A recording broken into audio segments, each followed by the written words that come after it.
Box then. Yes, but I relax here, so this is my nice getaway. You My call baby. this relaxing? Oh, I love Dealing with me this. is relaxing. Oh yes, I love this. Is Well, my you getaway. need a life. Hey, hey, You ready to podcast. go on the air? I love this. Yes, let's do this. Okay, goodbye. Some viewers may find the following video disturbing. Viewer discretion is advised.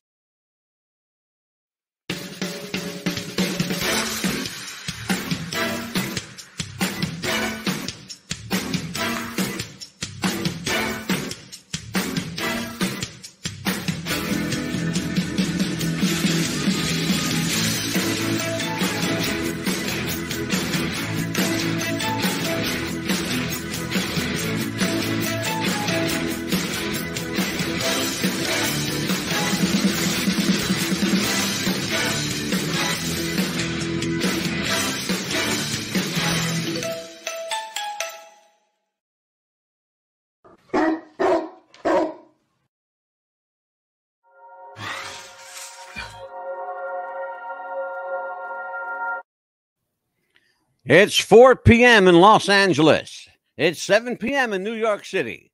And in Chicago, it's 6 o'clock. Hey, everybody, it's Thursday night. I'm your host, Mad Dog DeCipio, and you have reached What's the Buzz. I'm joined, as I am each and every Tuesday and Thursday, by this fine lady. She's a pain in the ass, but she's a nice person. And I didn't call that gray hair. How you doing, kid? Good. How are you?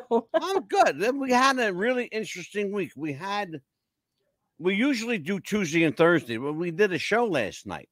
Wednesday night, very unusual, but we did a Wednesday night show and got a hell of a response on it. We did a show last night, in case you missed it. You check it out on YouTube or our Facebook or Podbean. You can go to our Podbean. What's the Buzz Podbean? We did a show on the Beatles, Paul McCartney in particular, and the death and replacement of Paul McCartney. A lot of people think that Paul ain't Paul. The guy walking around calling himself Paul McCartney is a imposter, a phony, a scandalous cad, if you will. But we can debate this for nobody's going to know, Amelia, until he passes away. Or until you listen to the interviews that you showed yesterday. Yeah, well, there is an interview that's you're going to see it in a little while. Well, not tonight, of course, but because we're going to revisit Paul for sure. But you're going to see an interview where he kind of like gives it up basically and says, "Oh well, here I am now," Yeah. Oh well. Here, I reveal to the world. Because, look, you can't, Amelia, how often do I say it? You can't make this shit up. You can't make this shit up. We had two women on the show last night. They've been here before. Ann Walsh and Marianne Howard. They wrote 2 books and they have 2 more in the works, okay? 4 books on the same subject, okay? If you want to tell me about a rumor that's got legs, that's running like crazy, this has got some serious traction, this rumor. Yes. There's got to be something to it because it's not going away. In fact, it's growing. Yes, and he's about to be caught. And well, something's going to happen fairly soon with the old Paul is dead movement. Something's got to break really quick. Yes. We have an interesting show tonight. I want to tell everybody, first of all, welcome to the radio. What's the Buzz? Listen to me. Wrestling with the Future Radio Network presents What's the Buzz. Tonight, we are doing a special look back at the siege at Waco, Texas. And if you were around 1993, February or so, February 26th, I believe, 27th, somewhere around there. In Waco, Texas, I'll tell you what turned out to be a simple serving of a warrant ended up being a 51-day standoff and more than a dozen people dying.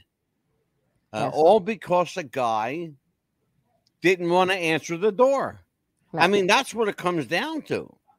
You're going to see some disturbing video tonight. So we had to issue a kind of a disclaimer in sorts. So to let you know, you're going to see and hear some very disturbing video, particularly when it comes to the teachings of David Koresh and how he feels about women, how he feels about his children. It's not for the faint of heart, I will tell you that. I will also tell you that if you are of the mindset to join us tonight and you feel like you want to chime in, oh, my mother-in-law's here. Hey, Mom, how are you? Yeah, my mother-in-law's here. That's Mary Teet. That's my mother-in-law. That's Nina's wife. Nina's mom. Yes, it was a pleasure to meet you the other day. Yeah. So we have a really interesting show, the Siege at Waco. It's going to be a good one. I want people to know right off the bat, the clips I'm using tonight have all been cleared. They are all public domain clips. You're going to see for the first time home video of David Koresh inside the compound. In fact, as he had gotten shot, okay, and he's sitting on his bed. I'm going to show you that interview. He's sitting on his bed and he's bleeding, and he's talking to the camera to let everybody know that, you know, they're safe inside, everybody's okay. But then you're going to see another video that tells a very different story. So, Amelia, let me introduce you. This is Amelia Pitbull Chapman. Amelia, you lived in Odessa, Texas, about 5 hours away. That's correct. From Waco. And you lived there at the time, correct? Yes, I was 2 years after I had graduated high school. Okay. Tell everybody what it was like to live in Texas at that time. Well, I mean, it was just about when the oil boom was still going on.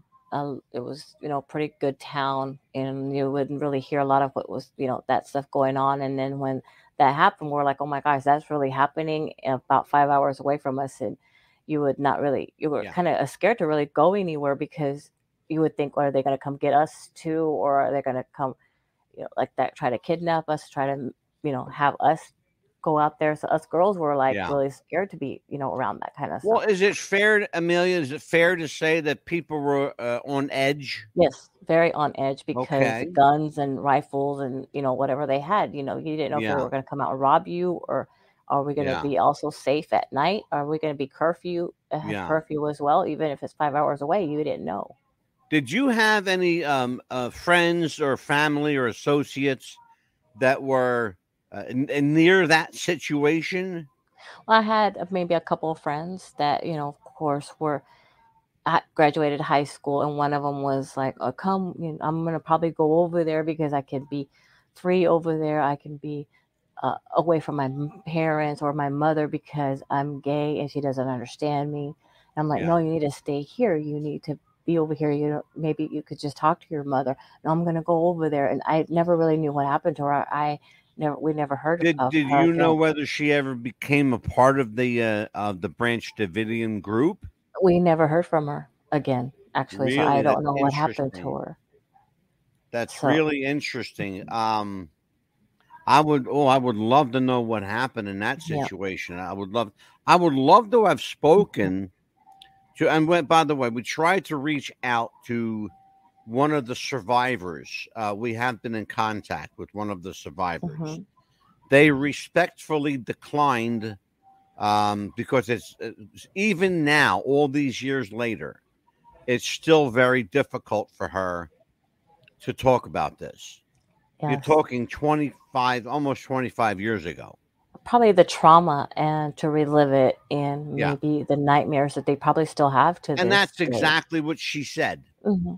That's exactly what she says. She says she still can't close her eyes to sleep restfully because of all this. It's imprinted. It's like a movie that plays in your head all the time. Yeah, probably any noise or any kind of and things like a loud door, a slamming door. Yes. Will sound like a gunshot to her. Exactly. It's like if they're people coming back from the military from overseas, anything like that will trigger them. Like PTSD. It's traumatic. It's like post-traumatic stress. Yes. Let me tell everybody a little bit about this. On February 28th, and I correct myself because I said the 26th. On February 28th, 1993, federal law enforcement agents came face to face with the Branch Davidians, a controversial group whose followers described themselves as students of the Bible, and they lived outside of Waco, Texas. The standoff began between these federal agents and the Branch Davidians, and it dominated the headlines for months, probably. The standoff lasted 51 days. Yes. And I'll bet you that dominated the news probably 5-6 months easy. Yes, it did. Easily. The siege left 75 people dead. Think about what I'm telling you. 75 people dead, and changed the way, Amelia, that some Americans felt about the federal government. Because we're going to find out something tonight that nobody knew until recently. And we're going to find out tonight. But I'm going to tell you, keep that in mind, though. The agents were attempting to arrest David Koresh and raid the group's 77-acre complex when they began to exchange heavy gunfire at the site. Now, let me just stop here for a minute. David Koresh's real name is Vernon Howell. Okay. They were trying to serve Vernon Howell. Here was part of the problem. When the FBI and the ATF agents knocked on the door and they asked for Vernon Howell, they said there's nobody here by that name because they knew him as David Koresh. Okay? His legal name is Vernon Howell. Now, remember that because it's going to play into this. Really important, too. By the end of the shootout, 4 agents with the Bureau of Alcohol, Tobacco, and Firearms and 6 Branch Davidians were dead. That's the first day. That was what they call the shot across the bow. That moment sealed everybody's fate, all because they tried to deliver a warrant. All right, we're going to find out what that was all about.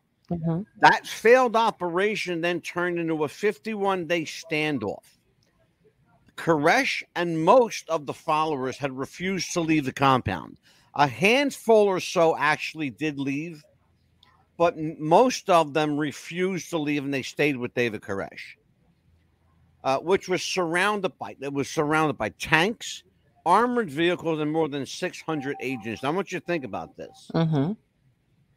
This compound was built by the Branch Davidians. Right. Okay. Most of it was built without permits. Yes. Okay. They had electricians, they had plumbers, they had people who had trades and skills. But they built this place so flimsy that a good wind could have knocked it down. Right. Now. And we had sandstorms back over there in that west part of Texas where we live at. There's a lot of sandstorms. Oh, yeah. So the standoff ended. Here you go, Amelia. The standoff ended when a fire engulfed the complex on April 19th. Now, think about this. They started this on February 28th, the last day of February. The very last day of February. Okay? You're talking about 2.5 months later. Only 9 people inside the complex survived. Think about that. 9 people survived. Wow. Everybody else died. And there were probably 150 to 175, and a lot of them were children. Oh my gosh. They're little, and you're going to see some of them tonight. Critics called what happened at Waco a massacre, and it sure the hell was. Yeah. We have a lot of information tonight. There's no better way to do this than to let's just go from the first video. On February 28, 1993, federal law enforcement agents came face to face with Branch Davidians, controversial group whose followers described themselves as, quote, students of the Bible, unquote, outside of their Mount Carmel compound, where about 130 of them lived. The agents were attempting to arrest group leader David Koresh and raid the group's 77-acre complex when they began to exchange heavy gunfire at the site. Okay, this is one of the things we're going to talk about. You see what it says on the screen here. Was it over illegal guns inside the compound, or did the federal government want the land? Because we found out something about that land there. It's got oil under it. Yes. Okay. For those of you who don't know the geography of Texas, Texas is very, very oil rich. Yes, it is. It's a very oil rich state. And the area around Waco is just chock full of oil wells. Yes. There are oil deposits under the ground that would make a very poor man a very rich man in one day. Oh, very, very, very much so. Now, we're going to talk about that. That's critical. By the end of the shootout, 4 agents with the Bureau of Alcohol, Tobacco, and Firearms and 6 Branch Davidians were dead. The failed operation then turned into a 51-day standoff. During that time, Koresh and most of his followers had refused to leave the compound, which was surrounded by tanks, armored vehicles, and more than 600 federal agents.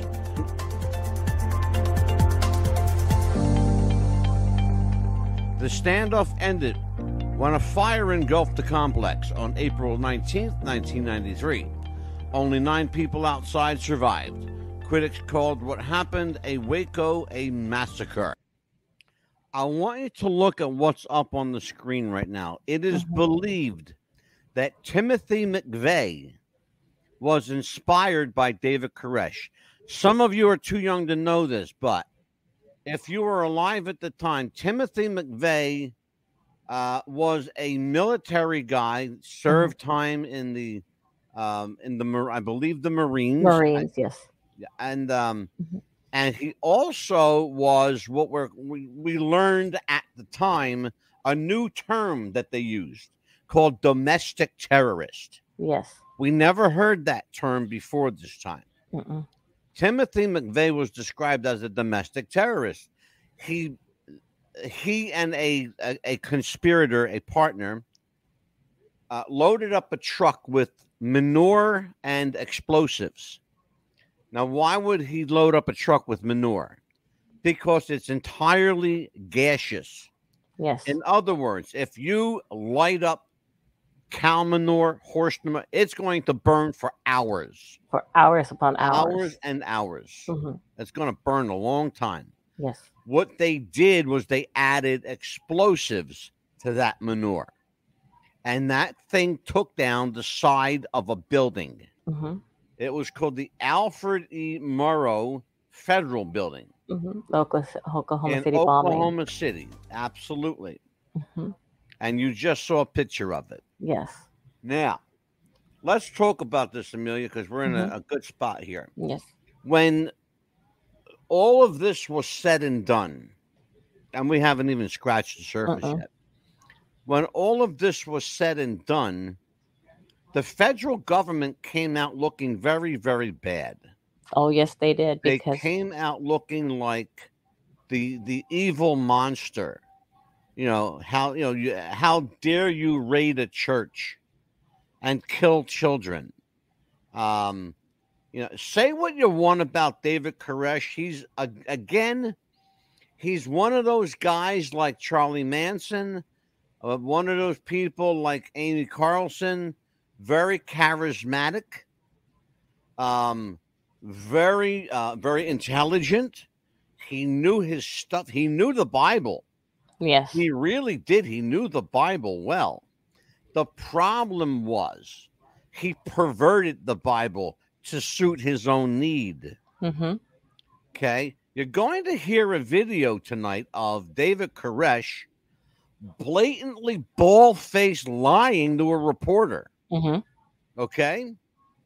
You're going to hear this. You're going to. We have a lot of video tonight, folks. Yeah, and when those of you on the radio station, you can't see this, but we have a very descriptive audio track you're going to hear. So just bear with us.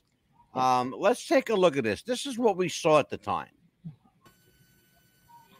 What you're seeing here, if you're not with us on the video, we're looking at a picture of the Waco compound. Yes, and it's right now beginning to smolder. Yes, it must be. It is believed. So. It's believed that the rumor was, again, talking about the rumor, is that they set the fire themselves. Yeah, that's absolutely false. What set the fire in the Waco compound was tear gas canisters. They spark and they ignite. That's what they do. There's a fire. Ronnie, for the last 15 minutes, we've watched this M60 vehicle, this combat engineering what vehicle, you're watching, in case you didn't see it, make large holes in the side of this building. 2 Army tanks just rolled past that building. And if you notice the flag flowing in the wind up there, must be mid-March right there, because that's during like Easter time. And in Texas, it's really, really windy during that time. Yeah, and that's important because that wind helps fuel that fire. Yes, yes. In Texas, growing up, I remember it was very, very windy during the time of March and April. As I said, let's take a look at that. Combat engineering vehicle has been working very diligently around the front door of the complex. Then he'd turn around with a turret and pump tear gas in. And you heard what he said. Yes, pump tear gas in. Pump tear gas. It's exactly what I just said. Yep. Right. So the idea that the Branch Davidians started the fire inside is completely false. Yes.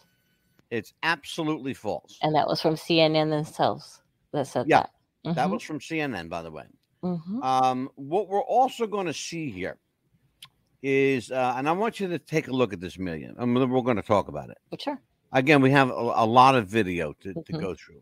We're going to go through a few videos, and then we're going to discuss them. During the siege, the FBI requested that this video be taken in order to show that the kids were safe. Now, it's important what she just said. The video you're going to see was requested by the FBI. They did, in fact, want to make sure that the children were safe. And the children appeared to be safe. And the people inside appeared to be in good condition. They seemed to be okay. They were there willingly and voluntarily. But David Koresh, as you're looking at him right now, and you're going to see him in a minute, at this point, he's been shot by the FBI or the ATF. And he's got a bullet hole in his stomach. And it came out the side of his back. Okay? And he's going to show you that. It's also one of the videos that the FBI refused to release to the public until after everything was said and done, because they did not want anybody having sympathy for the Davidians. Did you hear that? This video was not released at the time. It's only recently been released in the last years. Let's get into it. For those of you listening on the radio, we are watching David Koresh, and he's sitting on his bed, and he's been shot at this point. And he has blood on his shirt, and he's very weak, and he's very tired. And he's going to talk a little bit to the camera. So let's just be quiet and listen. I'd like to share this with my family, and obviously everyone in the world knows something about it. We just thought we'd break the ice and allow people to see exactly what kind of people we have here. Let's start off first of all with my oldest son. His name is Cyrus. Now, Amelia, look at this child. Mm-hmm. He looks healthy. He doesn't look very happy under the circumstances. No. His father's been shot, Mm-hmm. but he's got, I thought this was a little girl at first. I thought too at first when he came because around. he's got really, really long blonde hair. Mm-hmm. I don't know if that's a religious statement. I'm not sure if they don't cut their hair. Some Mhm. religions are like that. They don't cut their hair. Right. Mm-hmm. So I don't know if anybody out there is familiar with the Branch Davidians. Can you tell me if that's a religious statement, not cutting the hair? Say hello to everybody. So he's telling everybody, say hi. What'd you think Now the about- kid smiles a little bit, Amelia. You don't know? Just have faith in God? Okay. And wave to all your friends out there that's taken to the outside. What would you like to have if you could have these things like that? Don't know. Would you like to ride your motorcycle today? Yeah. So we're going to see that. Take a look at this a little bit. What would you like to do today if you could This do is one of his daughters. on the plane? It is believed Anything else to say? that Koresh had as many as 28 children. Wow. Of course, with everybody else's wife, naturally. So how old are you?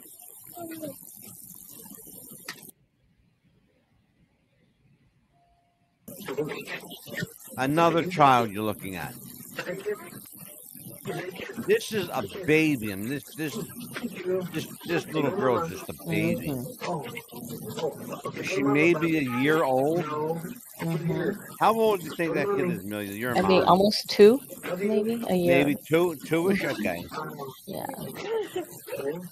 Maybe almost 2 there. Yeah. Okay. There's another one. This must be 4 years old, 3 or 4. Yeah, there's another little girl. Another baby. There's a lot of babies in this place. Mm-hmm. David Koresh had a lot of children. Half American, half Australian. And apparently, one of the things that I wasn't aware of until recently, but the Branch Davidians are very big in Australia. Mm-hmm. Oh, yes. Lots of different countries. Yeah, particularly Australia. That's where David Koresh met 5 of his wives. Mm-hmm. Or I should say 5 of his everybody else. Baby mommies. Yeah, baby mamas. This is so strange. It really is, folks. Because he bedded everybody. Mm-hmm. Strange. So, yeah, this is just a little baby. Mm-hmm. Maybe a year and a half. Maybe. I don't know. Hello. And now there's a couple of children. And now this woman, she's one of Koresh's wives. Now, keep that in mind because you're going to hear him say that he only has one wife. Okay. Hmm. Yeah. Another, here's yet another wife. Imagine that. Hello. Come on, come here. Made it very clear. We have a God on our side that lets us know. Now he's doing, he's playing the God card now. Here's the one thing, Amelia, and everybody at home. Here's the one thing that every cult, without exception, every cult and every cult leader is going to play the God card. They're going to play the "they don't understand us" card. They're going to play the "we know something they don't" card. Yes. Okay. Understand this, and here's just the way life is. Okay. There's nothing new. Nothing's original. It's all been done before. Your cult is just like the next guy's cult, because he thinks he's God just like you think you're God. Okay? Just like Amy Carlson thought she was God. Yeah. You know, and said it. She said she's God. That's why she's dead now. Yes. Take a look at this. Oh.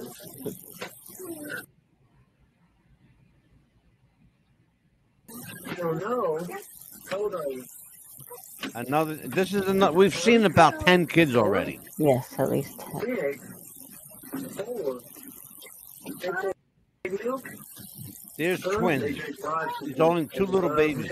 2 twins on his lap. Huh? They drink a lot of. Of course, there's all this craziness here. They need some help a little bit. Yeah. You know, it's the FBI is involved now, but Now he's talking about the FBI. into a fight. Promising, not you. Look at the camera.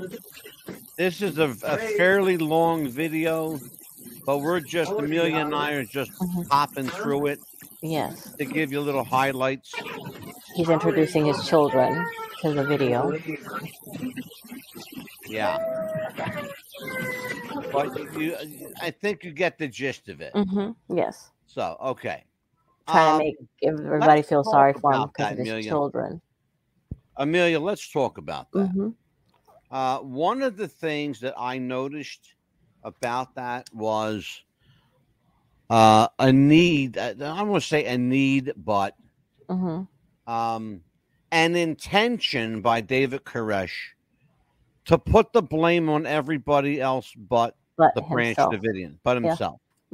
Yes. Okay. You almost have to feel sorry for the other people because they're following this guy like a blind, like the 3 blind mice. Right. You know? I feel sorry for his children because they're put in harm's way. Absolutely right. In harm's way. You're absolutely right. Talk about that from a mom standpoint. Yeah, I mean, because they're innocent children, and he's putting them in harm's way, saying, "This is my child. This is my child." I mean, he's putting their face out there for everybody to see. I mean, they could be kidnapped, they could be killed. I mean, just think about that. Innocent children that are brought into this world that they didn't want to be brought into this world. Yeah. To be honest with you, and those women, you brought up something really good. You brought up something really good. A good point. That he's putting his children's faces out there for the world to see. Yes. But maybe in the back of his head, he knows that they're not coming out of that place. Maybe he knows this is the last time anybody's going to see them. Yeah. Okay. Unless the mom can find a way to say, okay, she maybe found a way to escape or found a way to hide. To find a way to escape. That's actually, somebody did do that. Somebody did get out. Yeah. In fact, a couple of them. Yeah. But here's the interesting thing that we haven't said yet, and I saved it for now. That videotape was shot by an FBI agent. Oh, wow. They let him in. I want you to think about that. They let him in with a video recorder. Wow. Okay. And the guy, of course, did not have a gun on him, but he was going in blind. We'll talk about blind faith. This FBI guy must have had balls of steel. They could have shot him any moment right then. Exactly. He went in with no weapon and a video camera. Okay. Because if anything was going to happen to this FBI agent, 600 to 700 FBI and militia and government people were going to take that place down to the ground. With him in it. Exactly. Yes. Yeah. With him in it is exactly right. I wonder if he got to maybe to a couple, he got the ladies in there and maybe got to a couple of them and said, look, follow me here. Or they said, come here. I found a way to escape. It's right here. I'd say it's it's really an interesting question. It's a possibility. Let's take a look at this. When they did, Koresh apparently told his followers to ignite the compound using lantern fuel. Now, we're going to stop right there. That's absolutely not true. That was propaganda by the government to tell the news media, tell them that Koresh lit this place on fire themselves. That's not what happened. We know what happened. The tear gas canisters ignited. And I told you guys before, they built this place with no permits. No. And we're talking about 77 acres and a huge ass building. It was friggin' huge. Okay? And like I said, it was put together so flimsy, a good wind could have took this place down. Oh, yeah. And you saw how windy West Texas gets. You're going to see proof of that right here. Oh, my God, they are killing themselves. That is how federal agents say they reacted when the Branch Davidian compound was set ablaze. The fire followed a move earlier in the day by authorities to first use a battering ram to ram down the front door and then spray. I want you to see what they're doing. That's an army tank, okay? Oh, yes. That tank went through that wall like a piece of paper, okay? Those walls may as well have been paper thin because they were anyway. They were made out of sheetrock and a couple of 1x4s. Yes. Not your standard building material, for sure. In massive amounts of gas. We will continue to apply the pressure. Did you hear what the reporter just said? What did he say? Apply the pressure. Here's what he said. Continue to apply the pressure. We will try to make their living environment as uncomfortable as possible. We're going to make their living environment as uncomfortable as possible. Yes. What you heard before that was that they hit the place with a battering ram and unloaded a bunch of gas inside. If you didn't hear that, I want you to hear it again because it's really important. Listen. The front door and then spray in massive amounts of gas. Did you hear that? Yes. And sprayed in massive amounts of gas. So where did the gas come from? Did not come from inside. No, it did not. It came from outside. And again, I'm not. Look, I think Koresh is as kooky as the day is long. All right, but what's right is right, and what's wrong is wrong. And the government was wrong. If they wanted to serve a warrant on David Koresh, all they had to do was walk in the front door. A 98-pound woman opened the door. It would have been nothing to go right past her. Yes, and say, excuse me, but I have to go in. For crying out loud, you know? Yes. And so we're here to serve a warrant. Apply the pressure. We will try to make their living environment as uncomfortable as possible. Federal authorities here say they had to up the ante. They believe that Koresh was further fortifying the compound. Today's move was approved by Attorney General Janet Reno. I approved the plan, and I'm responsible for it. I advised the president, but I did not advise him as to the details. You heard what she said. Yes. She advised the president, but she did not advise him of the details. And that is why Janet Reno served one term as Attorney General, because she was the most inept, incompetent law enforcement that we've ever had at that highest level in the country. We cannot wait to get her out of office. Oh my God, please. It was the worst part of it. And when all of that was going on, it was, remember how the O.J. Simpson trial was like on 24/7 pretty much? That's all that we had on over and over. It was 24/7, absolutely. Yeah, and with Waco, it was on 24/7, 24/7. I mean, that's all that we had to watch whole time for those 51 days. We were like all day, all night. Absolutely. We were glued to the TV, wondering what's going on. And when you had brought back earlier the church, how could people get mad at the church? Because that's all they would say was the church, the church, the church. How could people, why were they getting mad at the FBI? Because of the children. That's all they were preaching was the church. They weren't saying the middle of it, the main meat of it, like you were saying. When Amelia gets excited, she talks really fast and uses her hands. Yeah, well, they weren't saying the main part of it, like the David Koresh. No, you're absolutely right. They weren't saying the children, they were just bringing that part of it. They were not saying that he was this type of person. They weren't giving the main part of the reason why. They weren't saying any of it. They were just making the church this, the church that, the children. They weren't telling why. Here's let's back up just a hair. Mm-hmm. This all started. This whole mess started because they came to serve a warrant. Mm-hmm. Here's why they served a warrant. Right. They had probable cause to believe, based on information from a former cult member who got out. That was his son. Wasn't that the lady's son that was a former member? Yes. What happened was she and her son went forward and told their story to the police.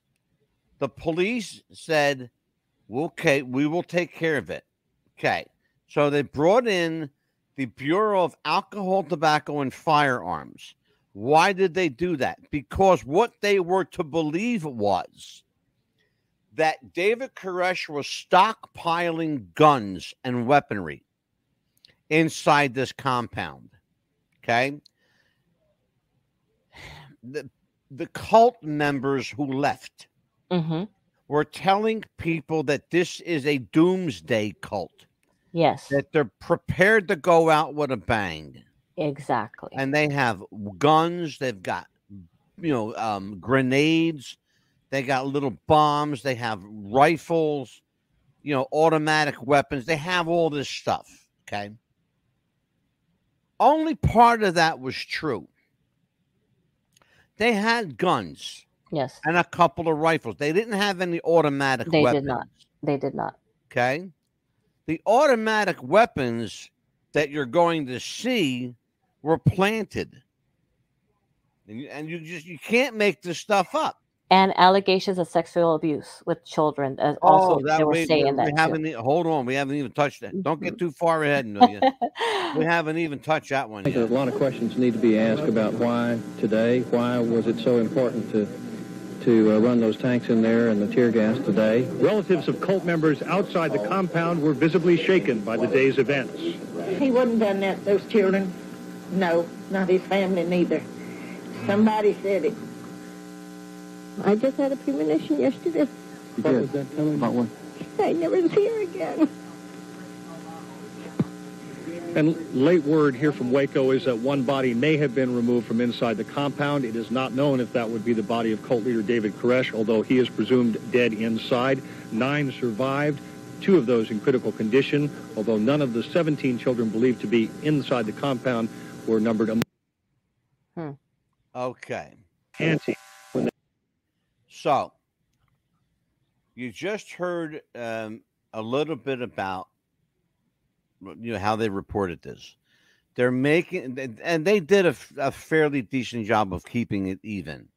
The problem is when the national news got a hold of it, that's when it got sensationalized. The local news in Texas did a good job. Yes, they did. They reported it for what it is and what it was. Mm-hmm. But when you got the big CNN, MSNBC, when you got all these big, heavy hitters coming into town, now all of a sudden it takes on a circus atmosphere. It did. Oh boy, did it. Yes. Oh man, it sure hell did. Let's listen to this woman, Amelia.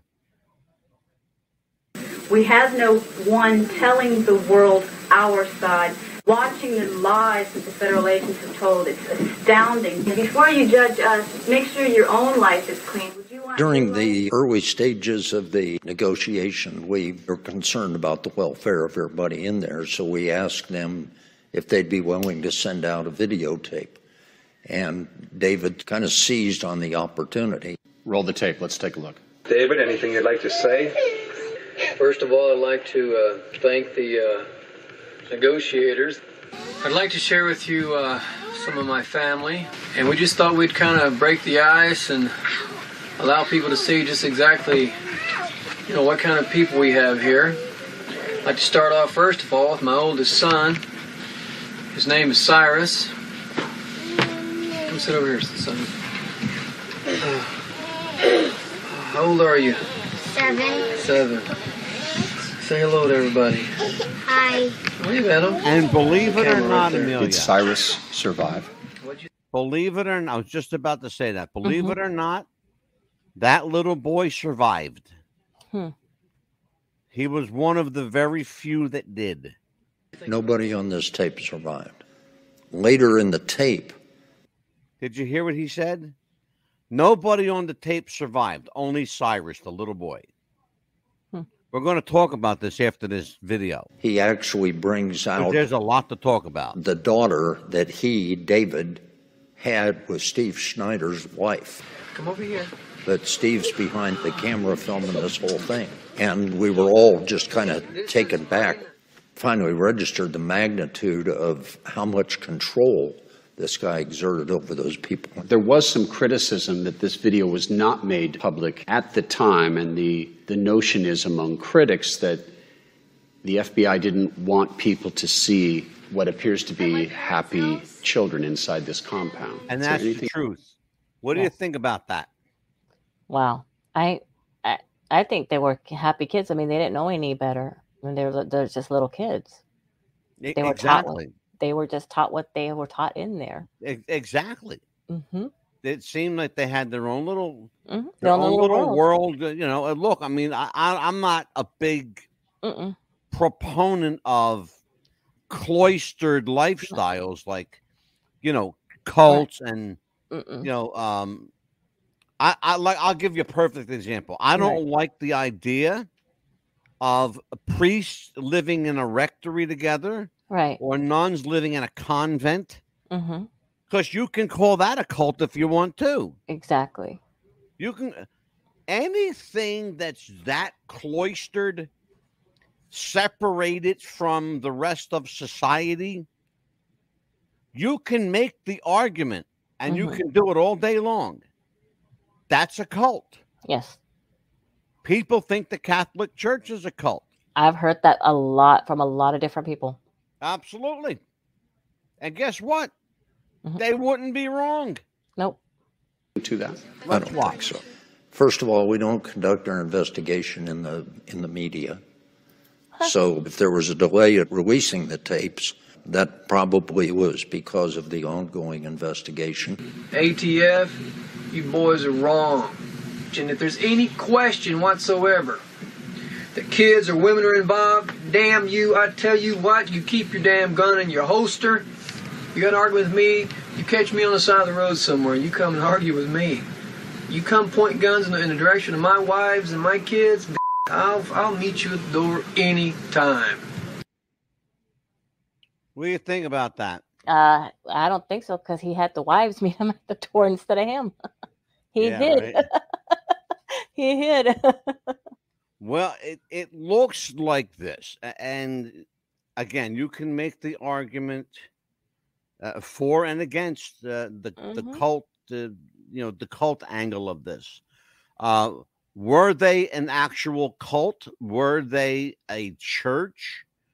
Were they a communal environment, as many people believe? I mean, think about it. They had their own farm. They had their own garden. Mm-hmm. They had animals there. They had horses. They had pigs that they ate, and they had other animals that they slaughtered there. A couple of people there were butchers that knew how to do meat. All right. If they weren't bothering anybody, then what the hell? And why just leave them alone, you know? Right. Well, I mean, they had a license to file under the church, but they were actually a cult of the way they practiced. Well, I can see the argument for that. I'd like to. I'm really curious because you opened up a box of worms on that one. Well, I mean, you know how you file under a church, you file for taxes, well, they did have it. They had a tax exempt status, right? But as a religious organization. By the way, you might be surprised to find this out because I sure was. Mm-hmm. The Branch Davidians began in 1935. I kind of was like, whoa. That back. Yeah, like, this is not a new group. Mm-mm. They've been around a long time. And I think that they still are, aren't they? Didn't somebody pick up after him? Wait, are you ready for this? Mm-hmm. They're still in Waco, and they rebuilt I swear to you, I can't make it up. Wow. They rebuilt the Waco compound. Wow, it's a quiet community. But what they did, though, this time they were smart. They built little buildings instead of one giant building. But David Koresh had this giant building. You're going to see it in a little bit. Mm-hmm. He had bedrooms, bathrooms, couple of kitchens, a classroom, a church inside. But they taught school in there. A couple of the women were school teachers. A couple of the men were Bible teachers. David Koresh did all the preaching. You're going to see some of this stuff. Right. But I mean, think about it. I mean, if all the husbands had to give their wives to him, that is a cult. Think about it. Well, yeah. And they can't have their I wives. want you to think about something, though. You got to think about something. The Mormons are kind of the same way because the Mormons, and you can't make this up, polygamy is legal in Utah. It's legal in the state of Utah to have more than one wife. Wow. There's a very famous polygamist named Alex Joseph. He's dead now. But Alex Joseph had 37 wives. Wow. The youngest was 14 years old. 14? David Koresh was married to 19 women. The youngest was 12.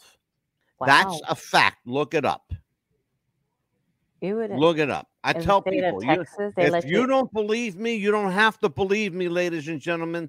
Look it up for yourself. Wow. It's the fact. It's the truth. The youngest wife David Koresh had was 12. That's a pervert. That's not a polygamist. That's what I was going to say. That's a pervert. Yes. That's a sick fuck. I'm sorry to interrupt you, Amelia. Go ahead. No, I'm speechless. With 12 years old, you got to be kidding me. No, 12 years old. I'm not even shitting you. I would have gone there myself with my own gun and shot that man. Here you go. Balls off myself. How many wives do you have? One. One wife. You hear what he said? One wife. Guy says, how many wives do you have? One wife. Liar. Have I committed adultery? Is what you're fixing to have? Have you committed adultery? No, I don't commit adultery. You telling me the truth? I'm telling you the truth. Have you beaten children? No, I do not beat children. Have you spanked them? Yes, I spank children. I spank my children when they do wrong. My daddy You know what he used to do to me when I used to act up, when I had a bad report card? Can you imagine? We got our tails womped. Having my tail womped, I told myself as a young man, when I grow up, I'm going to do it different. And I do it different. She says that I spanked him. Whoa. Whoa. You better ask her again who spanked him till his bottom bled. I think the girl's name was Aisha. Yeah, was her parents there? Her parents were there. Did you do it? No, I didn't do it. You have guns? Yeah, we have some. Well, can we see that? Is that okay? Well, I guess if you want. You know. Now, you know what the public thinks about guns. You know in this country right now, legislation is to ban all guns. Right? So you just heard him admit they have guns there. Yes. Okay. Which is a problem because he told the ATF and the FBI that they didn't have any guns. Right, exactly. He said, we have no guns. Now he's telling the reporter with a camera in his face and a microphone pointed at him, we got guns here. And you can see them. And it makes nobody's business whether we have a gun or not at this place. Guns are the right of Americans to have. Our government's the greatest in the world. We have freedom, not freedom for religion, not freedom for state, but freedom for all, you see? And that's what a lot of people don't understand. You know, it's... You just saw, for those of you that are listening, we just saw in this video a part of the classroom that would be critical to this story here, and you're going to find out why shortly. Guns in a situation like this is something that can be, you know how people think. You know, y'all don't have guns in Australia. A lot of people say, he's got guns, that makes him bad, that makes him a cult. You know? It's just a raw deal in this touchy subject we're dealing with. Would you use a gun if somebody came in here? They come in here with a gun and they start shooting at us, what would you do? Tell me, be realistic. This is America. This is not Australia. This is not Europe. This is not where a country overthrows a bunch of people, takes away their weapons so that the people cannot argue any issues. Interesting stuff. You just saw part of that classroom. That would be very important because that's where, when all the shit hit the fan, that's where he ordered everybody to gather in that room. And you can tell a little bit by the video, it's a sizable room, but it's not super huge. No, it's real cramped. Fit maybe 50 people in there, but you're talking about 3 times that amount that were crammed in that room. When they when the dust settled and the fire was extinguished, those people were piled on top of each other in that room. And that little clip died there, knowing they were dying. That little clip that you also showed, that was the rifle was the one into evidence, correct? One of them, yeah. Yeah. Oh, wait, here you go. Agents prepared for the worst in dealing with the Branch Davidians and cult leader David Koresh. Exit the compound and keep your hands in the air.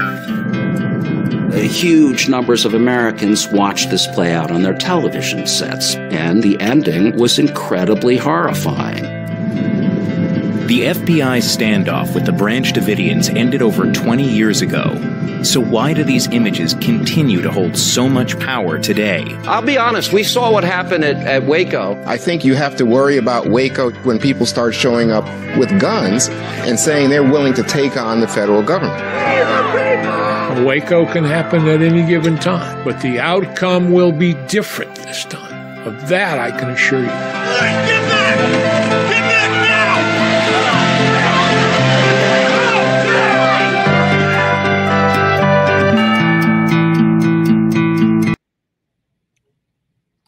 Interesting stuff. I want to talk about this. The outcome won't be different. It'll be worse. You're absolutely right. It'll be worse because more people will be killed. It will be more tear gas. It won't be less tear gas. It will be more first guns. of all, the government doesn't give a shit. Nope, they don't. The government is heartless, soulless, has no remorse, doesn't care. People are expendable to governments. Understand? Oh, yes, absolutely they are. The people you saw at the end of that video were freedom fighters and militiamen. All right. That the gentleman in that video, the old man with the glasses, just recently died. In fact, he passed away. I actually reached out to him to try and get him on the show and found out that he just recently died. No.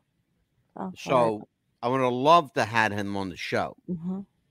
But what Waco did do was wake people up. Waco was a wake up. Yes, it was. Okay. And people need to know that now. People that are too young to remember or just think it'll never repeat itself. Trust me. History always repeats itself. Yes, it does in the worst way. And the government will make it look like it's the other people's fault, but it's the government. They'll try to come out clean, but they won't. Just like today, remember what Jim Jones said. Because we're actually going to do him next week. Yes, little sneak a little plug in there. Jim Jones said one of the things he said was, those people who live in the past, are condemned to repeat it. Yes. I think that's the lesson of Waco. Oh, absolutely it is. That's the lesson of Waco. If you live in that past, you're going to repeat it. Yes, you are. Okay, here's the question I have for you. Knowing what I said about Waco, Texas, and the Branch Davidians being there now, are we looking at another Waco? Well, they have been very quiet. They have not bothered anybody. True. They're going to keep to themselves as long as the FBI and everybody leaves them alone, basically. Interesting. Yeah, true. They have been quiet. They have kept to themselves. I think that they're a group of people that they want to be left alone to worship, their God, however they want to worship their God. Yes. And as long as the FBI leaves them alone, they'll be left alone. Just like remember when they had the hurricane here, like just like today, we had the so-called person that calls himself president. He came here for a few hours, shook little hands, shook the governor's hand, whatever his name is. I don't care about him anyway, but he's like, okay, I'm here. Hi, bye. Thank you. You remember a few years ago when the best president we had, Donald Trump, was here? We had another disaster. Well, him and Melania Trump came and shook hands, and cars were in line to get paper towels and cleaning supplies and water. Who handed them out? Donald Trump, our president himself, shook hands, said, hi, how are you? Is everything okay? Is there anything else I could do for you? Took photos with everyone. It was really sweet. And so did the First Lady Melania. Well, you know why, Amelia, why that they don't like people like Donald Trump? Simple. Can't control him. Exactly. And look at the one that we have now. Yeah, bye. This guy. We don't need him here. Go bye. Just leave. He's got a puppeteer's hand up his ass, okay? Yep. I was glad when he left. I was like, we don't need you here. Go away.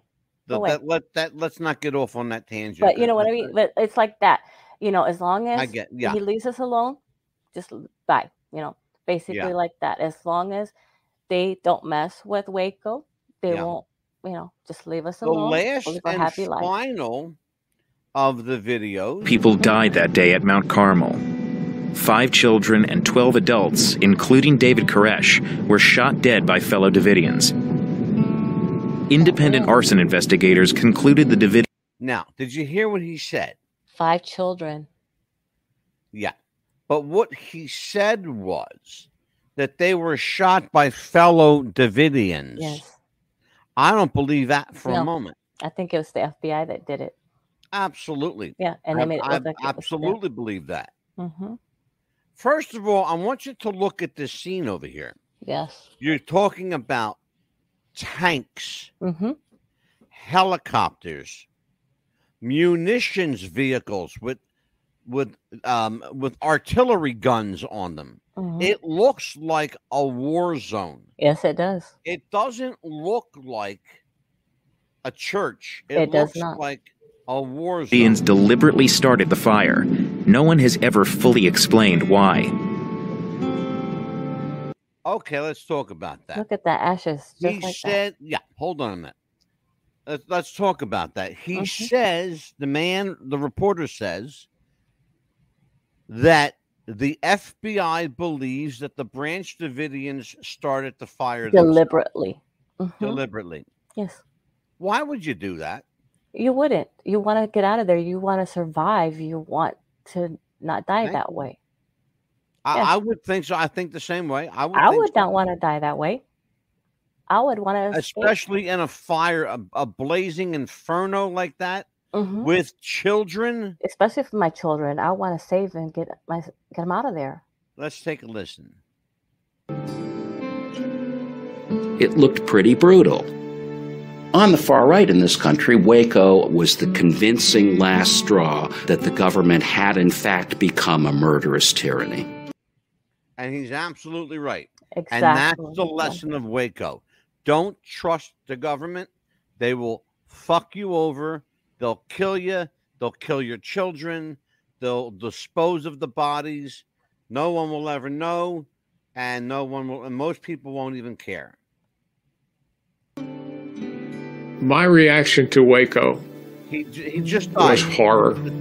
It was the defining moment, I think, of the late 20th century in terms of the relationship between the citizen and the government.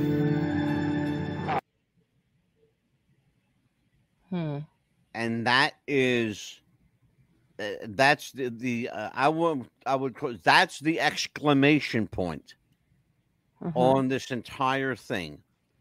And he's absolutely right. The exclamation is simple.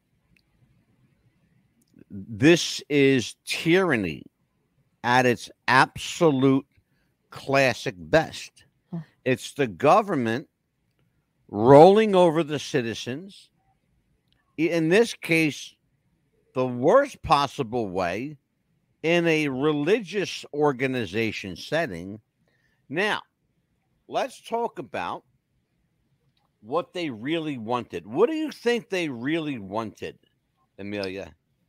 Basically to people that went in that were ex members of the cult to see if that was really happening.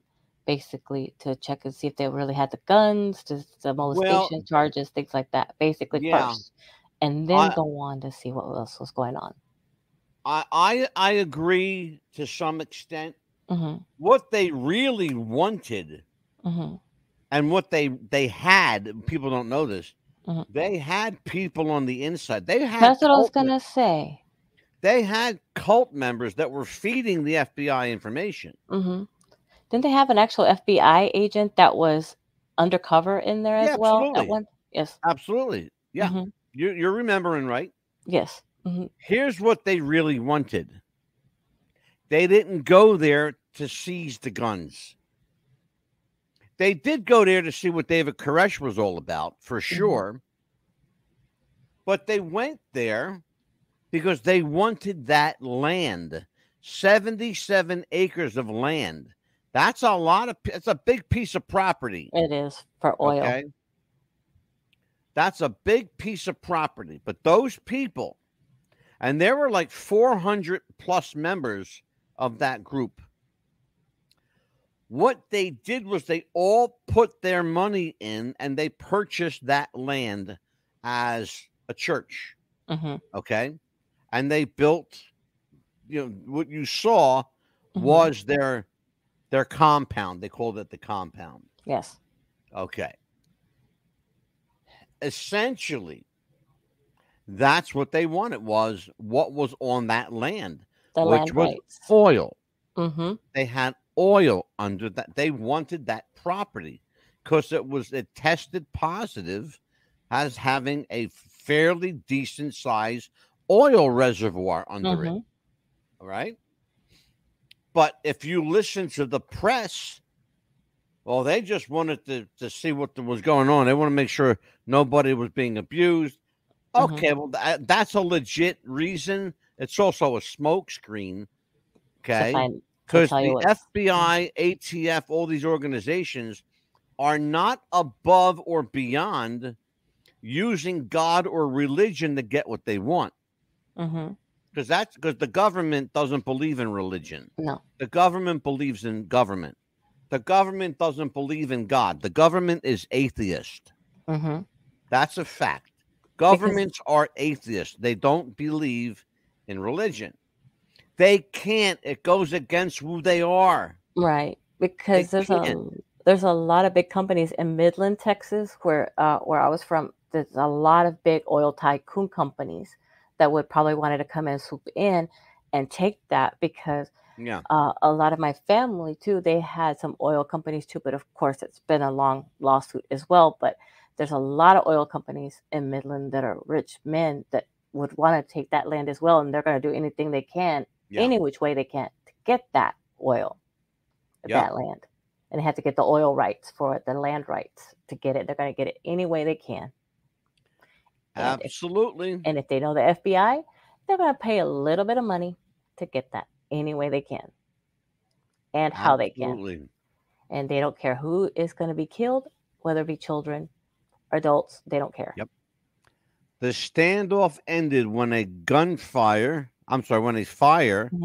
engulfed the complex on April 19th, 1993, 51 days after they showed up.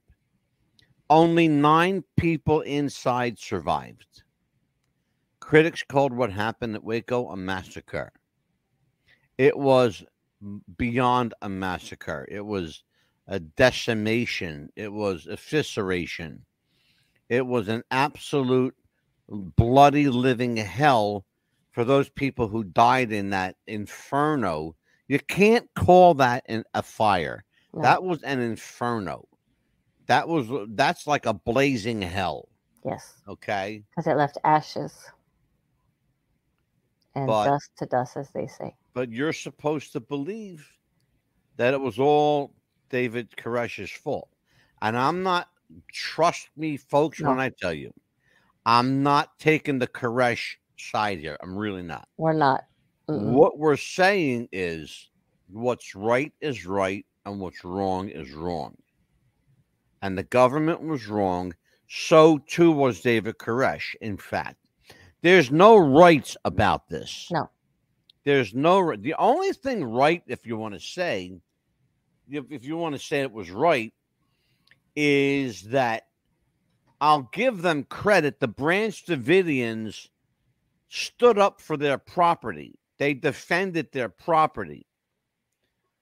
Sadly, they did not have the kind of gunpowder, to go against the military. If you have, I don't know, let's just, for whatever, if you got a couple of rifles, even if you have a machine gun, let's be honest. Right. Who are you hurting with that? They can't ever hurt a tank. No. That's my point. That's my point. Are you really gonna go up against it? Are you gonna think you're gonna hurt a tank? No. Or a helicopter, or those armored vehicles? Do you think you're gonna hurt anybody with that with a machine gun? Please. No. No. They'll laugh at you. Yeah, they will say, "Oh, that little thing's gonna hurt big old me." The tank. It's like a pea shooter. Compared to the stuff they had. You saw what they had. Yeah, it's like you're gonna throw a cotton ball at me. with guns. They had helicopter. Yes. What do they call it? Like an M16 or something like that. They have. I'm not a military guy, folks. Sorry. It's like throwing a cotton ball at it and say, "Oh, you're gonna hurt me." Exactly. Yeah. Crazy. It's like two wrongs don't make a right, people. Okay, that's basically what it was. And that's exactly right. That's exactly right. Exactly. So, what's the lesson to be learned here, Amelia? Well, just like this, two wrongs don't make a right. But, if you're going to supposedly do something, want something, do it the right way. Don't say you're going to serve a warrant for something. Do it the right way. Absolutely. Approach them for what you want. Do not say you're going to serve a warrant. Yeah, absolutely. You want something, ask them for it. Say, this land, I want to buy it from you. I want to buy it so they could move somewhere else. Just do it that way. Absolutely. Interesting stuff. Tell everybody what's coming up for us. Well, let's see. Next week, we actually, as you were talking about, we have Jonestown coming up on the 11th of October. We're going to be talking about that. And on the 13th, we're going to have Heaven's Gate that we're going to be discussing as well with Marshall Applegate, the former actor. That's going to be interesting. They called that the UFO cult. Yeah, former actor turned cult leader. Actor turned cult leader, Marshall Applegate. That's going to be interesting because he convinced his followers. Listen to this shit. We're going to talk about it. He convinced his followers that a UFO was coming to pick them up and take them to heaven. Wow. This is the kind of that one is. I know you hear it from me every week, but you can't make this shit up. You can't. Life is far crazier than anything Amelia or Angelo can make up. I assure you, because we got pretty active imaginations, right? Not this one. This life one is a whole lot more fucked up than we are. Okay, I assure you. It really is. They had to have the right certain kind of clothes, right, to wear, or else they. Yeah. Oh, yeah. Absolutely. We'll get into that one, but oh my goodness, that one. Jeez, man, what a mess. What else we got going on? And my two favorites that you're going to bring back for 2 days. Actually, it's going to be my favorite, but it's the Psychic Realm you're going to bring back for me. Yeah, we have Kevin Schopel joining us for the Psychic Realm. Special hour though. For both nights, because yes, that's a special 8 o'clock start for us. Not 7 as like we usually do. That'll be an 8 o'clock start because Kevin is on the West Coast in California. Yes, and we're broadcasting here in the East Coast, New York. Right, because it's going to be a little bit of time for him to kind of prepare. I heard so. Yeah. And well, I'll tell you what, it was a great show tonight. Yes. I think we had a really good, informative show. And then to close out the month, we're going to have part 2 and part 3 of. Get this, folks. We're going to have to do it again. I'm sorry. Yeah. But Love Has Won. Love Has Won. Part yeah, 2 man. and 3, because part 1. I got some video. I have some video to show people that was just the tip of the iceberg, I tell you, because this lady, they're not going to believe it. Amy Carlson, not to be confused with the actress, okay? Amy Carlson. No, not the actress, Amy Carlson. Please, no. No. Not Amy Carlson from Blue Bloods. No. This lady, Amy Carlson, oh my goodness. Oh. She was different, let's put it that way. That was just the tip of the iceberg. Amelia Pitbull Chapman, I am the Mad Dog, and we'll see you. And enjoy your weekend, folks. Yes. Enjoy your weekend, everyone. And travel safe. We love you all. Take care, everybody. Good night. Good night.